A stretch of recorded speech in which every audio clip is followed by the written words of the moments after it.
There have been so many great advances in science over the past 100 years. Everything from relativity and quantum mechanics to electronics, computing and space travel. But none of this progress would have been possible without the mathematization of science and the development of algebra.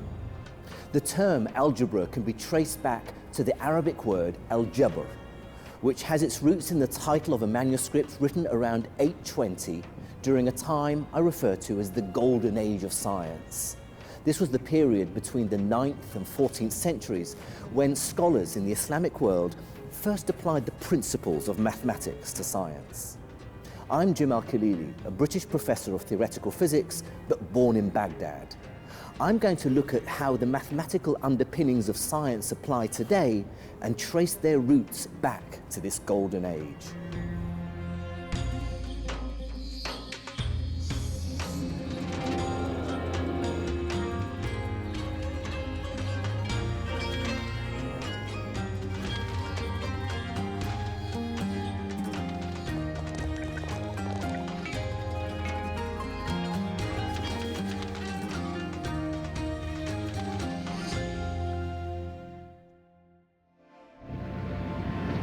Aviation is one of the most remarkable achievements of modern science. And in order to be sure that the planes we build stay in the sky, we've needed to master the mathematics of flight. This is Wing Commander Andy Green, who's a jet pilot and a mathematician. Okay, we are straight, ready to go. And you have a mathematics background, so you understand more than most the mathematics involved in aviation, in flying. Absolutely. It is a great way to be able to understand how to fly an aeroplane, to understand the dynamics of what's actually going on in the aircraft, because I can actually dig into the equations and understand the science behind it. The mathematics that I'm interested in is something called a quadratic equation, a square equation, the unknown quantity x times itself. That square law equation, the essential basic quadratic, is fundamental to how much lift an aeroplane can generate, how fast it needs to fly. It is the basis of all aviation. It's actually not as complicated as many people might think. If we think about lift, and there are some various constants, and then there's half rho v squared. So it looks complicated with lots of symbols, but if you bracket all this, all it's saying is lift is some number times the square of the velocity. Very simply, if you go twice as fast, v squared, you will get 4 times as much lift. Which is why aerobatic aeroplanes are powerful. They need to fly fast to do those very crisp, very precise maneuvers. If you want, for instance, to roll the aeroplane, then if you double the speed, you will roll 4 times as fast. And at 75 knots, I'm going to let it roll now. 1, 2, 3, 4, 5, a little over 5 seconds. When Andy increases his speed v to twice as fast, because the lift depends on v squared, there's 4 times as much lift, so he can roll the plane 4 times as fast. So that's 150 knots, and rolling left now. Just over 1 second.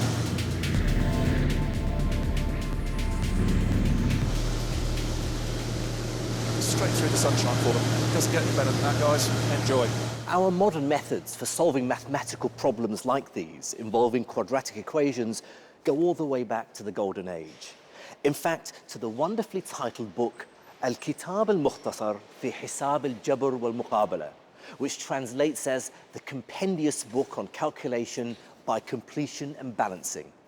It was written by the 9th century Persian mathematician al-Khwarizmi. Now, al-Khwarizmi wasn't the first man to solve quadratic equations.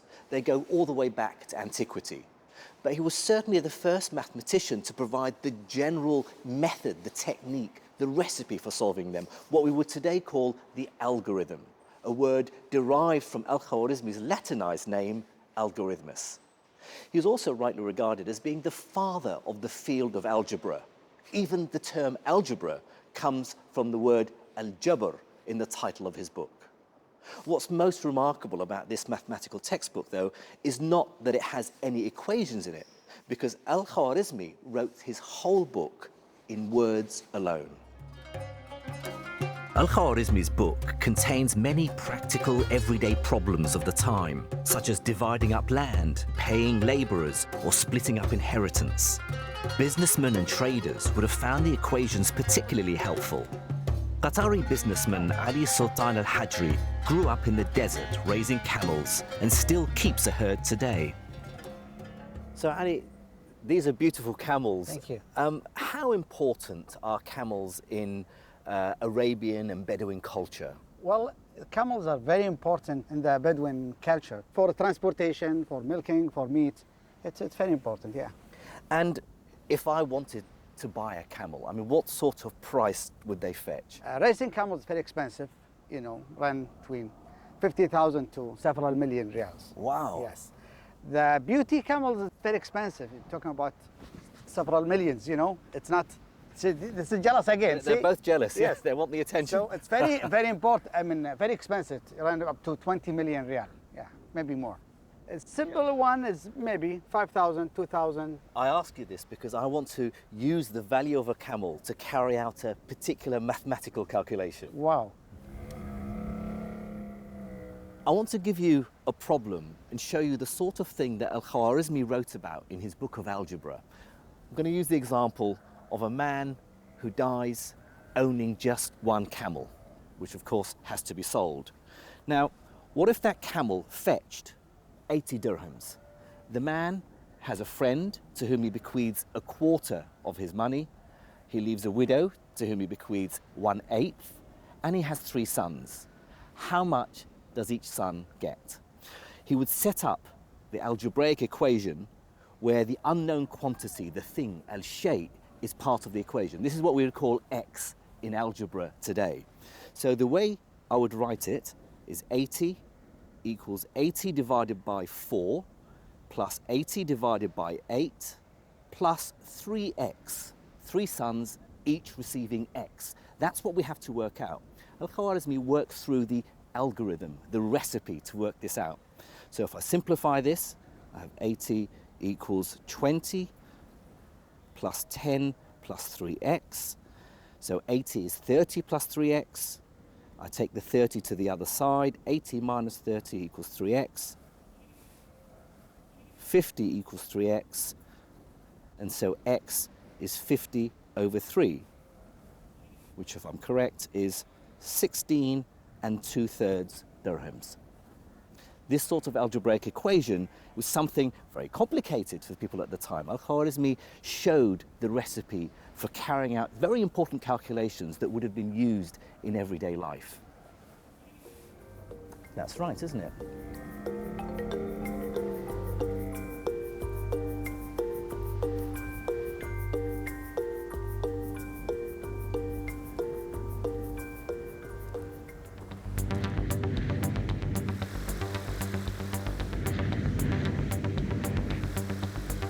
Andy Green isn't just a pilot, he's also a world record holder. In 1997, he became the first and only driver to officially travel on land faster than the speed of sound. It is the longest standing record in history, and up till this point, nobody has broken it. That's about to change. We're building a new car to go a lot faster.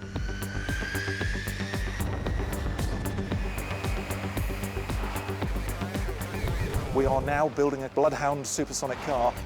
It is going to be a car like no other. Bloodhound has been designed using the latest engineering techniques and complex computer modeling. To create such an advanced vehicle, the Bloodhound engineers have solved thousands of equations. We're going to the limit of modern technology, 1,600 kilometers an hour or 1,000 miles an hour, 40% faster than the speed of sound. And when traveling that fast, some of the most important equations deal with drag, the force of resistance that the car needs to overcome to reach 1,600 kilometers an hour. In exactly the same way that lift will increase by a factor of 4 when you double the speed, the drag on a vehicle will also increase. How much drag you will experience is again a square law, and it's even more extreme in the land speed record context because, of course, we're going so much faster. That v squared term is so enormous. For Bloodhound, we're looking at 1,600 kilometers an hour, Square that, it becomes a very big number, and the amount of drag is immense. To create such an advanced high-speed vehicle, as well as quadratics, the Bloodhound engineers have also needed to solve many other types of equations. What's so impressive is that Khwarizmi's work on quadratic equations then inspired other later mathematicians to solve even more complicated equations. And another great Persian, Omar Khayyam, who's regarded as one of the greatest medieval poets, in my view, was an even better mathematician. He was solving cubic equations involving a quantity times itself again. And this is also important for Bloodhound because the amount of power that's needed from the engines is a cubic equation. It's extraordinary that they made that step to the cubic equation. They gave us the final building block because it's not only when we double the speed, we have 4 times the drag, but it takes 8 times the power. It's that so cubic relationship. 2 times 2 times 2. And it becomes a very, very large number. It's that V cubed, which produces such a huge power requirement. The fact they discovered it in medieval times is astonishing.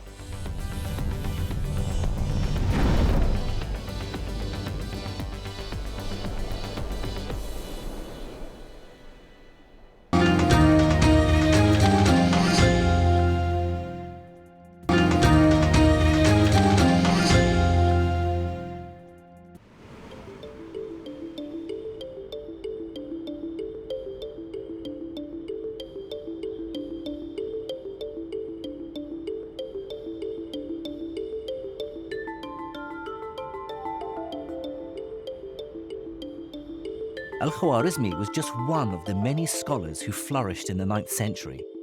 Although he was Persian, he spent his academic life in the city of Baghdad, which had become a renowned center of learning. During the 1st century after the birth of Islam, Muslim armies conquered vast swathes of the old world. They defeated the Persians and entered Iraq.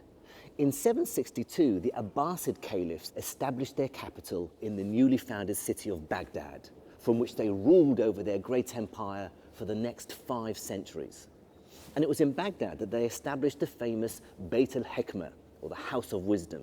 Now, it's not known exactly where this was, or even if it was a single academy, but we do know that Baghdad quickly became the greatest center of knowledge of the medieval world. The Abbasid rulers were generous patrons, promoting knowledge and scholarship.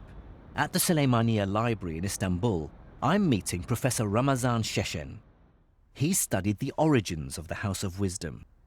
في عهد العباسيين ازدهرت العلوم في العالم الإسلامي وكان المنصور يشتغل نفسه بالعلوم مثل علم الفلك والطب والكلام وغيرها وبنى أيضا في قصر الخليفة مكتبة كبيرة اسمها بيت الحكمة واجتمع العلماء في هذه المكتبة وترجموا الكتب وألفوا. There were Zoroastrians, there were Christians, there were Jewish scholars. Although it was under the auspices of the Islamic Empire and being translated into Arabic, many of these scholars came from all sorts of religions, all working together in this one big movement. Translation was central to the early work of the House of Wisdom. Dr. Peter Starr has studied this translation movement extensively. I think the translations are very central to the flourishing of sciences in Islam. One finds that the entire corpus of Greek scientific literature finds its way into Arabic. So they were translating essentially from Greek. Mainly from Greek. But also other languages are important as well, from Persian, ultimately from Sanskrit. When did this start? So at the end of the 8th century, we find the translations really picking up. But this is the Abbasid Yes, period. It's above all the Abbasid period. The earliest translations tend to be in those subjects which will serve the empire most. Medicine, astronomy, philosophy, mathematics. Yeah. So without this remarkable translation movement that went on for 2 centuries, there wouldn't have been a golden age at all. I think that puts it very well.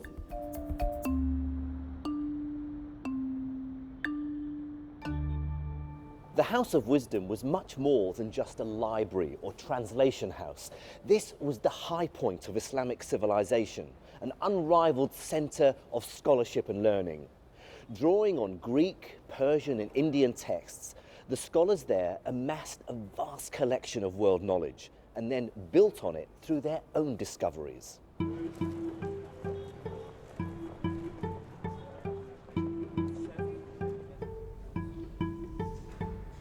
A significant example of this use and development of knowledge from other civilizations was in geometry.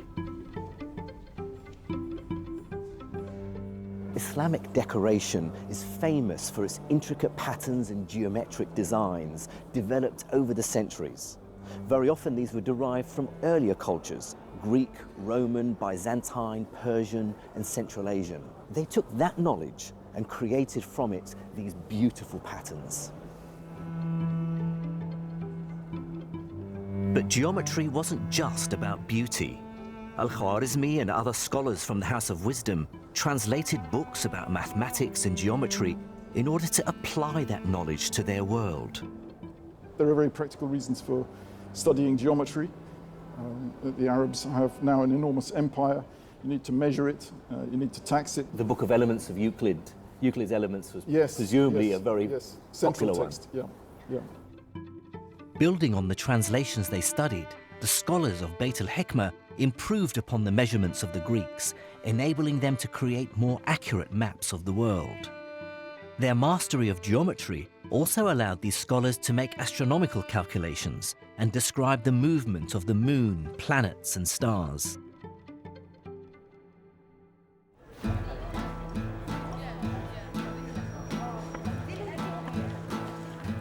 For shop owners and merchants, one of the most fundamental aspects of mathematics was simply how to write numbers down. In the Golden Age, there were several systems in use, including using Arabic letters for numbers, similar to Roman numerals. But al-Khwarizmi advocated a different number system. The number system we use today, the decimal system, is called the Hindu Arabic numeral system. It's called Hindu because it comes originally from India. Arabic because it came via the Islamic world and scholars in Baghdad, like al-Khwarizmi, transmitted it first to the Islamic world and then to the rest of the world. Everywhere today we use this decimal system, 1 to 9 and the 0, and we forget how difficult it was before it existed. Shukran. So imagine if I wanted to add up my bill, but not using the decimal system, using Roman numerals instead. Let's see how awkward that would be. If I first write these numbers down using Hindu Arabic numerals, 42, 16 and 14. Now, I can add these up very easily. The 16 and 14 makes 30, plus the 42 is 72. How about in Roman numerals? 42 would be XLII. 16 is XVI. 14 is XIV. Right, I have to break this down now. How many? So XL is 40, so that's actually 4 X's. And then II, and then I have another X, VI, and then I have an X and 4 I's. Okay, so now I have 6 X's, X, X, X, X, X, X, and then I have a V, and then I have 1, 2, 3, 4, 7, so that's another V, 2 I's. They give me another X, so finally I have 1, 2, 3, 4, 5, 6, 7, that's L, X, X, I, which is 72. So, I've got the right number, but it took a lot longer to calculate.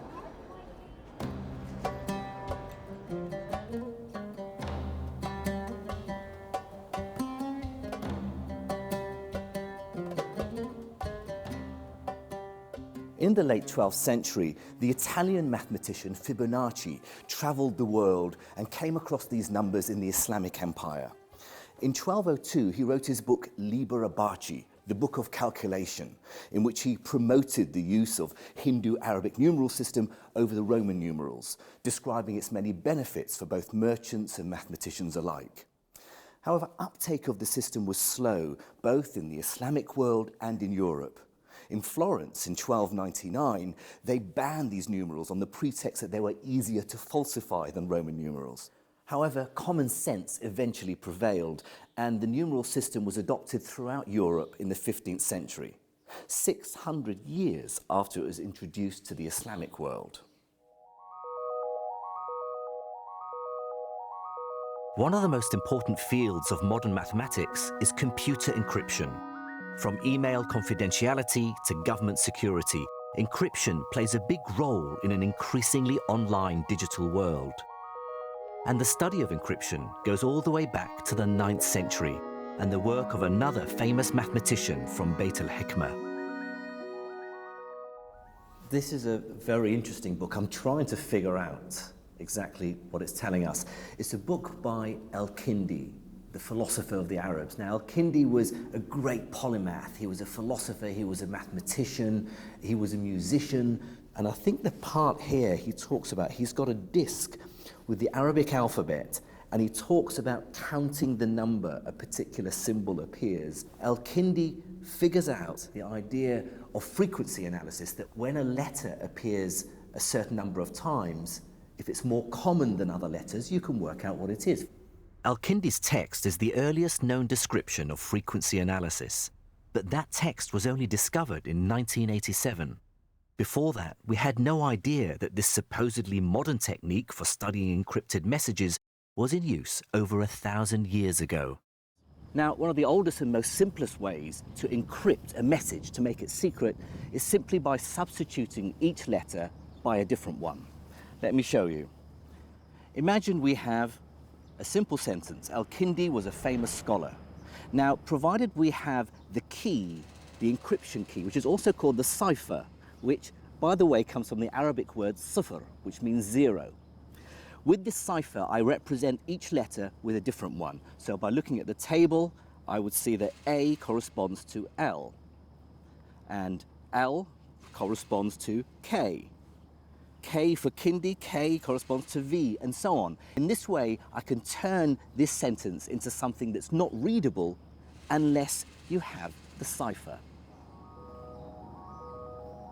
What if we have a paragraph like this, which looks completely like gobbledygook? Without the key, without the cipher, I can't work it out. Now, if you don't have the cipher, you can use frequency analysis to try and figure out the meaning. I know that the 5 most common letters in the English language are E, T, A, O, and I. So if I replace these into that text, I can start to see patterns emerging. For instance, if I look at the most frequently occurring letter in the text, it's W. So I'm guessing W is most likely E. And I carry on like this until I start to recognize individual words. So for instance, a 3-letter word that begins with T and ends with E is most likely the. That gives me the code for the letter H, and so on.